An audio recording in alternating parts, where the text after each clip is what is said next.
Hi everybody, it's Trent again. Today we're talking about Narci Fable Singer. She's one in AZBAN, which is white, blue, white, black, green. For a 3/3 with lifelink, whenever you sacrifice an enchantment, draw a card. Whenever the final chapter of Saga you control it resolves, each opponent loses X life and gains X. And you gain X life, where X is at his mana value. So you're playing Sagas. Well, we're playing Sagas in this one. A lot of people play her Enchantress with Sagas to back them up. I'm playing heavy Saga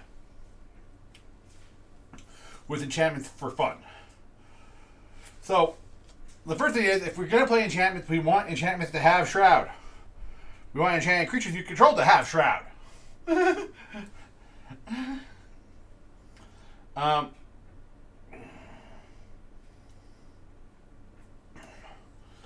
A few of the sagas that we're looking at, I'm only showing off two because it really depends on what you want. Is I have Primal Odin and Summon Bahamut. And Dion, Bahamut's Dominant. The reason why I like these three is they're powerful, they're your end game pieces, they're your I control what happens now. The fact is, this is 9 value, that's 6. And the fact is, these ones keep doing this. So, no mana value on the back, but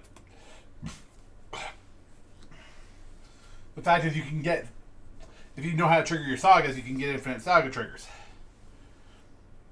One fun piece is, I always like, in green, if I can make something an elk, I'm going to make it an elk. I love doing that to commanders that are very niche to someone's plan. For example, I was playing this deck against Archmanadrate, which is like a life gain psycho deck. What happens with the Archmanadrate becomes an elk? Puts them on hold for a while. To get my enchantments back, we're talking Starfield and Nyx and Brilliant Restoration. Which is, beginning your upkeep, you may return target enchantment card from your graveyard to the battlefield. And Brilliant Restoration is return all artifacts and enchantment cards from your graveyard to the battlefield. Another fun one is Harness Affinity, which is exchange your hand and graveyard. You look on EDH Rec, Narci is... There's not much to do outside of what Narci can do, but it's a different take on AZBAN, in my opinion.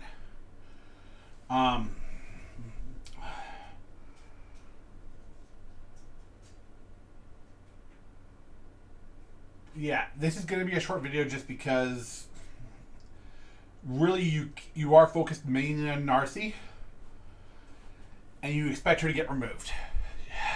Unless you sit there and do nothing until your saga start triggering. One place where this would work well in is a 4-color.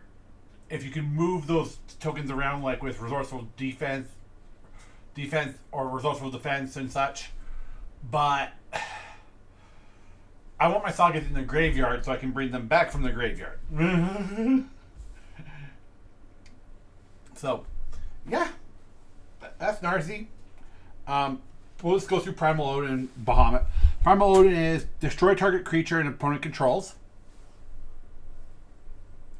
The creature gains whenever this creature deals combat damage to a player, that player loses the game. Hall of Sorrows, draw 2 cards, each player loses 2 life. Bahamut, destroy up to 1 target non-land permanent. You do that twice, and then on chapter 3, draw 2 cards, and on 4, this creature deals damage equal to the total mana value of other permanents you control to each opponent. So 9, 10, 11, 12, 13. So you got enough stuff out there. He blows up the board and blows up your opponents. But yeah. There's not much to go with Narci. Not like Cormella and a few of my other ones. I hope you had a great day. and I'll catch you in the next video.